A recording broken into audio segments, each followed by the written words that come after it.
It could potentially be one of the most disturbing things that I've ever covered on this channel.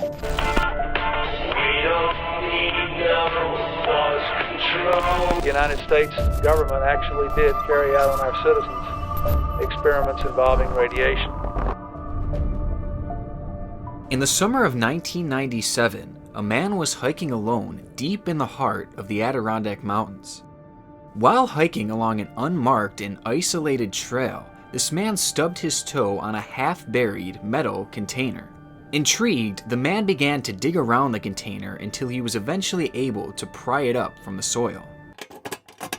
How could he have known that the contents inside that box could have potentially revealed one of the darkest secrets that the US government has ever kept?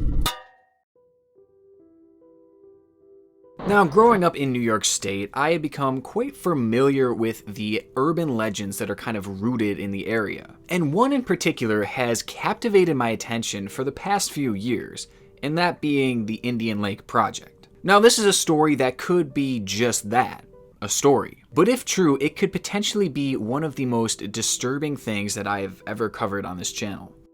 Now, going back to our story, this man opened up this metal container, and what he found inside was shocking. 21 photos, 3 rolls of film, and a number of classified documents. And the contents of these photos and documents painted a disturbing picture of what may have happened in the area that this man was hiking. Now, terrified, this man shut the box and took it home with him, and he tried to forget about it. But after his death in 2002, the box was then passed on to his nephew, John. Now, it became John's mission to discover the truth behind what his uncle had found in the woods that day. And in his pursuit to find the truth, he would go on to share his story with the internet. And he shared it in real time as he was discovering new things. Now, the majority of this video is going to be me recapping John's findings and also sharing his story along the way. And because this is a story that developed in real time, parts of it are going to be confusing, but by the end I assure you that there will be a clear picture painted as to what may have happened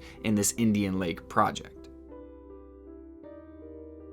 Now, John's blog is where the story was told, with his first post explaining how he had come into contact and possession with the box. And from there, he went on to post 2 photos of the actual box itself, and he left a caption alongside this saying that he would scan the contents of the box and post as many of them as he could in the future. And sure enough, he followed through on his word. He posted 2 photos of what he claimed to show a military base that had once been stationed in Indian Lake. And he would go on to call this the Indian Lake Project Military Base.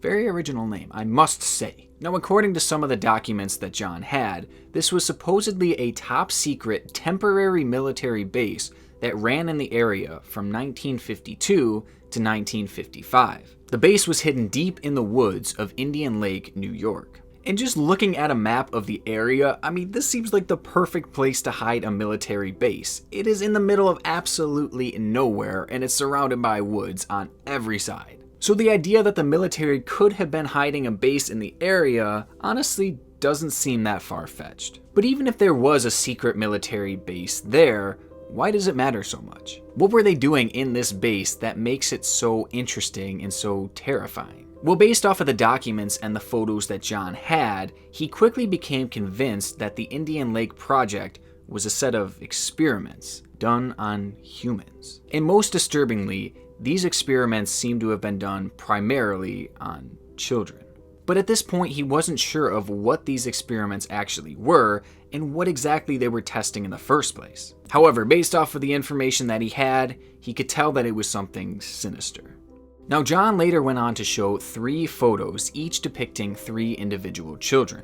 Each photo contained the name that was potentially given to the child, along with a number and a strange symbol. These pictures were posted with the caption, "Roger, Sam, and Sally are the quoted names, along with numbers, printed on the face of these photos.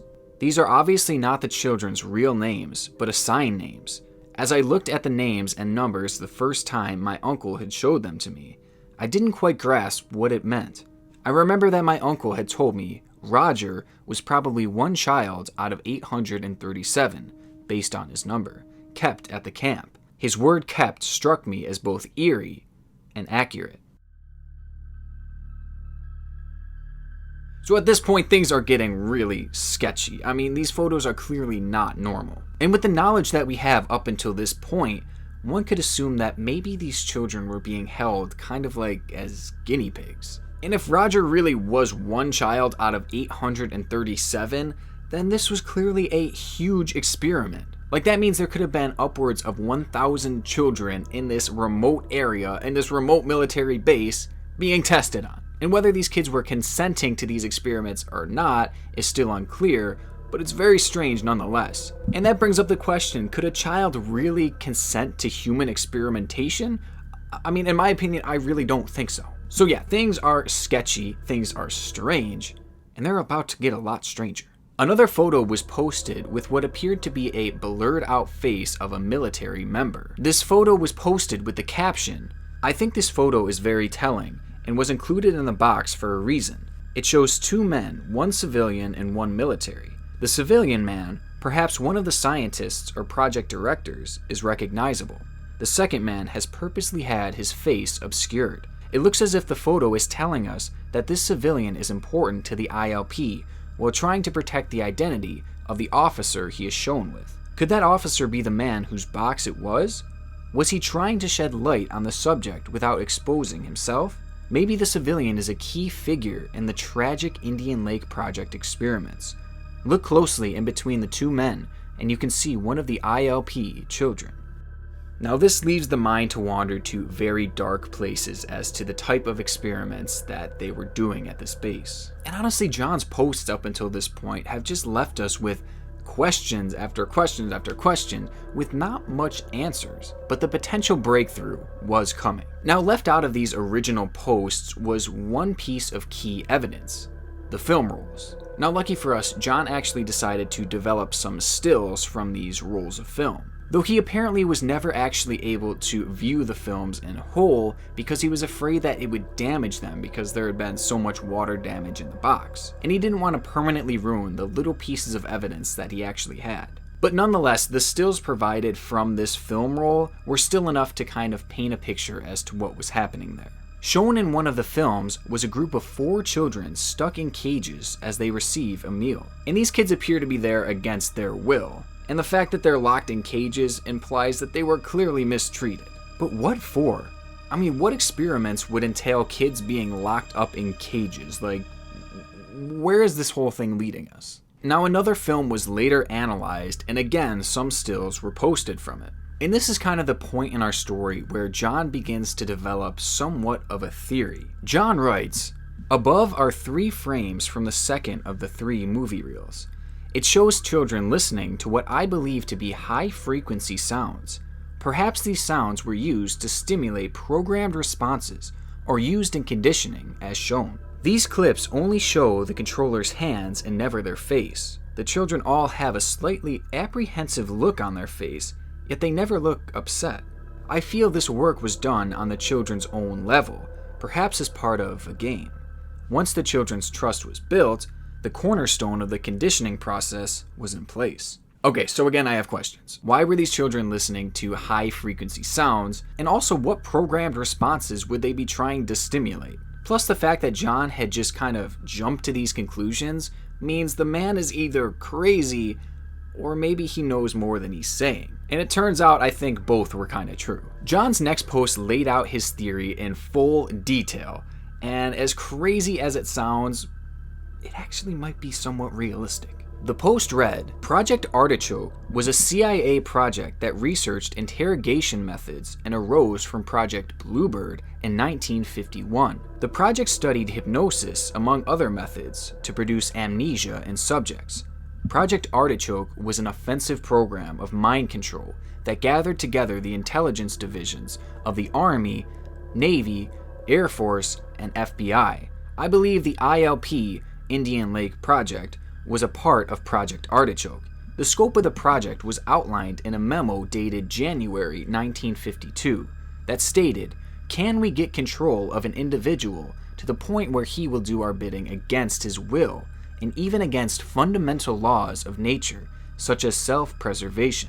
Project Artichoke was renamed MK Ultra in 1953 and was first brought to wide public attention by the US Congress in the form of the Church Committee and a presidential commission known as the Rockefeller Commission. CIA documents suggest that the agency considered and explored uses of radiation for the purpose of mind control as part of MKUltra. Other early efforts focused on LSD, which appeared to have formed the majority of research as time went on. Experiments included dosing CIA employees, military personnel, other government agents, prostitutes, mental patients, and members of the general public with LSD to study their reaction, usually without the subject's knowledge. When Project Artichoke became MKUltra, the ILP's role was reduced and then eliminated. There are many declassified documents from the congressional hearings. None, however, mentioned very young children, 12 or younger, being used in MKUltra experiments. I think by then, the ILP was buried, both literally and figuratively. So in this post, John claims that the ILP may have actually been part of MKUltra's focus on mind control, and specifically the mind control of children. And for those of you who don't know, MKUltra is more than just some crazy conspiracy theory. This was a legitimate US government program that ran from 1953 to 1973, and it was top secret until the year 1975. Throughout these years and throughout these experiments, the US government would run tests on unwitting subjects in order to kind of test the effects of mind control. And by the program's end, over 150 tests were ran on live human beings. Some of these tests included psychedelic drugs, paralytics, and electroshock therapy. Now, as I mentioned before, the US government did eventually come clean about these experiments, but John believes that the ILP was part of them, a part that the government tried to bury. I mean, experimenting on unwitting and unwilling adults is horrifying and terrible in so many ways, but you do that same thing to children and it kind of takes it up a notch. So of course the government wouldn't want people to know that they had done this to little children. So after all these early posts, we finally had a legitimate theory as to what the contents of these boxes could have been for. But the idea was far from proven, and John knew it. To support his case, John decided to take a trip to the area where his uncle had found this container all those years ago. Now, while on this trip, John actually ended up discovering parts of a structure that used to stand there. And whatever these structures may be is really anyone's guess, but they have no business being out there in the middle of absolutely nowhere. Well, perhaps these structures were all that remains of the military base that may have once stood there. So the ball was really rolling on this case, and John's blog was killing it at the time. And within just a few weeks, it really seemed like John was inching closer to discovering and proving what had really happened in the ILP. But on October 26th, 2005, the whole case took a dramatic turn. John updated his blog by saying, "Since my last post, a lot of things have happened to me, which make me believe that posting any more items from the box would not be in my best interest. I have had numerous phone calls only to hear silence on the other end, as many as 20 times a day. My house was broken into and searched, but nothing was taken. The box and its contents had been securely hidden outside of my home. I did this shortly after the phone calls began. It is obvious to me that I hit a nerve when I mentioned the documents I have, and that I was considering perhaps posting them at some point. I am no longer going to post anything. I am done. I hope anyone who stumbles onto this site will read it from the beginning and continue to stay interested in this story. For those of you who had followed this blog, I am sorry, but my family and their peace of mind comes first. As disturbing as these photos and documents are, the last few days for me and my family have been even more so, which is why I am saying goodbye." So the fact that John was discussing perhaps one of the most secretive US government programs ever clearly seemed to rub some people the wrong way. And it appeared that John was being intimidated to kind of keep his mouth shut. And with a story this big about the government, honestly, it makes sense that John would have a target on his back. But who these people actually were and how far they were willing to take their harassment was still unclear. But John was obviously fearing for him and his family's safety, so honestly that's respectable and it makes sense why he would stop posting. And so with that, all updates stopped for many months, and it appeared that the ILP investigation was just kind of dead in the water. But John wasn't quite finished yet. 8 months later, he returned to his blog and stated that he had recently gotten a divorce and now he could again fully focus his attention on the case. And that's because he no longer had to worry about his wife's safety. So tough scenes for John, if I'm gonna be honest here. I mean, he took an L in his relationship, but he was back to posting about this incredibly interesting case, which is really good for us. Is that selfish?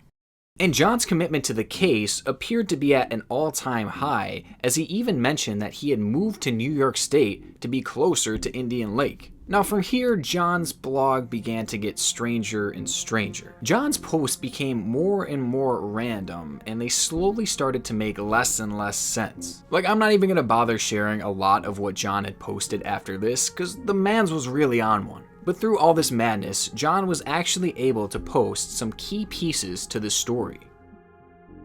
This strange and disturbing picture was posted with the caption, "This is not part of the metal box content I have in my possession. However, I wanted to share with you a picture that I found on the web. I don't know the origin of this picture, but the date indicated with the picture is 1961. The typed paper on the center of the photo reads, unidentified white female between the age 8 and 10 years old. Subject underwent 6 months of treatment using heavy doses of LSD, electroshock, and sensory deprivation. Experiments under codename MK Ultra about early 60s. Subject's memory was erased, and her brain is that of a newborn baby. This is one of the few connections between MK Ultra and children that I have found other than what I have.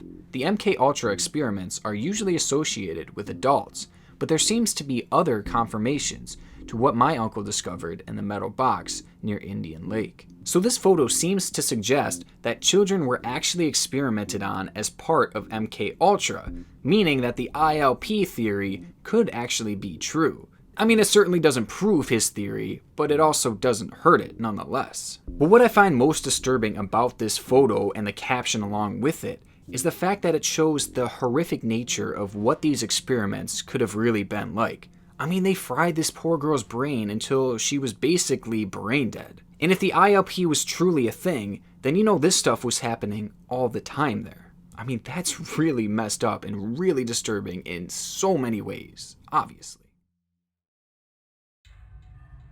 Now after this, John posted stills from the final film rolls that he had in his possession. One of the films I have shows several interior and exterior clips of the military base that was home to the Indian Lake project. In these few still frames, you can see that the base was equipped with the means to house several children.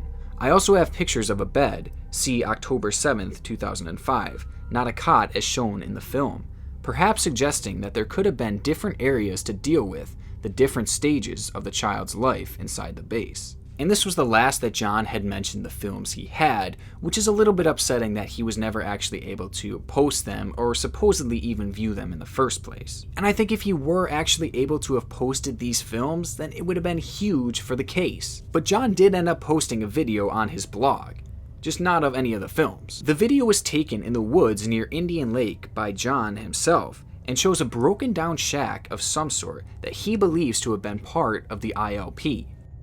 Now, many people viewed this video as a huge revelation for the case because it proved that people were in fact in the woods in this remote area, and the fact that it's a structure could prove that people were actually living there. But this video ended up being nothing compared to what John would post next. The post reads as follows: "If any of you are fans of the show Lost, this should look eerily familiar. While I was in the woods back in November, I found an underground complex. It is what I believe to be the heart of the Indian Lake Project base. This was probably where the children were housed and the MK Ultra type of experiments were conducted. I had been holding off posting this picture for a while because I wanted the chance to fully explore the structure before anyone sealed it shut. I have explored it a total of 4 times and have drawn a map to the best of my abilities of the interior rooms, halls, etc. This is not the main entrance into the complex, but it was the first and only other one that I had found. I will post the map and the interior pictures in the future, but I just wanted all of you to know that there have been some very interesting developments and give you a little taste of what I've been really up to. I'm sorry I did not share this sooner. There have been several times that I have been afraid since my uncle gave me the metal box, but going down those stairs with only a flashlight was without a doubt the scariest thing that I had ever done. Now, John claims to have found this entrance with a metal detector, and he fully believes that this underground base is where all these experiments were conducted. This was obviously a huge revelation for the case, but from here, things really started to go downhill. It was clear that John was becoming very paranoid with all this work that he had been doing, and honestly rightfully so. But all this paranoia finally seemed to have made John start to unravel. He claimed that a van was following his every movement and that hunters had followed him into the woods with guns, despite the fact that it wasn't even hunting season. He even posted a photo of a helicopter at one point and claimed that it was spying on him. Now, during this time of paranoia, John also posted this photo from the woods. And honestly, this is just random to begin with, and it doesn't really prove or help his case in any way. But worst of all, it was later discovered that this is a stock photo, meaning that John himself didn't take it and that he had lied about taking it himself. He also posted a photo of a dead bird that he had found outside his house, and he said either a bird died in front of my house or someone put it there for intimidation. But I mean, it's just a dead bird. Like, not the prettiest sight, but I mean, come on, dude, that is just nature. And to make matters worse, this photo of the dead bird was apparently also a stock photo. It seemed that either John had gotten lazy with his lies up until this point, or he had just kind of lost his mind. And after multiple updates and paranoid postings, 5 years had gone by without any forward movement to this case. For whatever reason, John's postings had become extremely infrequent, and his post really didn't push the case forward anymore. And in February of 2003, John posted his final messages to the blog. One read,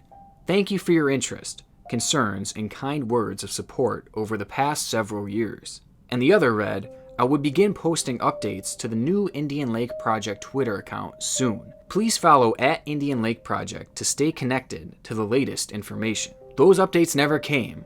Only one tweet was ever posted, and the blog was never updated. Now, if you were to believe John's story about his home invasion, his chilling phone calls, and the fact that he was followed, then you might believe that something sinister may have happened to John. Perhaps he was on the verge of revealing some huge information about the case, and he was silenced before he could do it. I mean, you had a man who is that obsessed with this case, and he just randomly stops posting for no apparent reason. I mean, do you really think he could have just walked away from his work? I don't know, it just seems so strange to me that a man so obsessed could just stop. So for those reasons, if John's story was actually true, then I believe maybe he was intimidated to stop posting. Or maybe he was even taken out. I mean, it's such a terrifying thought, but again, it all hinges on the idea of whether or not this was real or not. Because at the end of the day, this all could have just been a hoax or a story, and maybe John just ran out of materials. And quite honestly, I have my suspicions. Like, for starters, let's talk about the original story. It seems incredibly unlikely that someone would just happen to stumble on a half-buried box in the middle of absolutely nowhere, not near any marked trails whatsoever.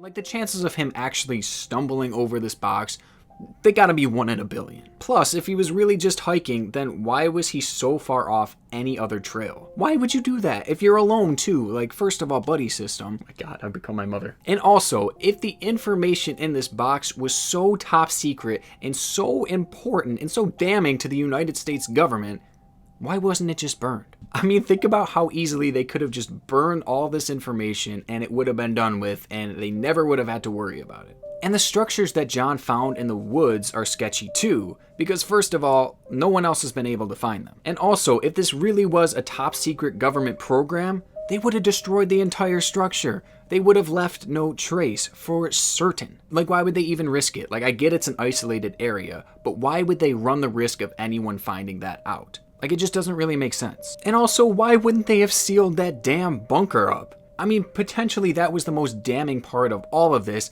They could have just welded the thing shut and they would have been fine. Or maybe buried it a little more. It just doesn't really make sense. Like, the government would not just risk this stuff by just leaving it out, you know? And if they did, shit, man, that is not great work on their part. And I'll be honest, I look at some of these pictures and they don't necessarily look real? Like, it's almost like these ones have sort of a filter over them or something. I don't know, they just look a little off to me. But then again, I'm no expert. And not to mention, they all have differences in their wear and tear.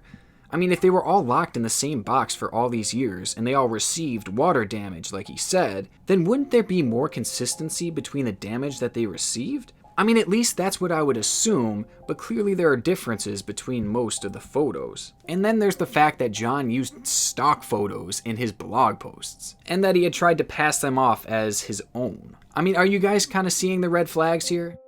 And that also includes the fact that none of the documents or films were ever posted on his blog. Like, I get why he had some reason to keep those a secret, but the fact that he never showed us them really doesn't help his case at all. So do all these red flags really disprove the Indian Lake Project theory? Well, ultimately that's left for you to decide for yourself. I mean, personally, I'm skeptical about the situation, but I'm still intrigued. I mean, up until this point, there's been no evidence that completely proves the theory or completely disproves the theory. So for that reason, I'm kind of keeping an open mind about it. Now, there's been a few more bits of terrifying information that I had to include somewhere in here, so I'm just going to kind of throw them at the end, and they might actually help the case for the Indian Lake Project.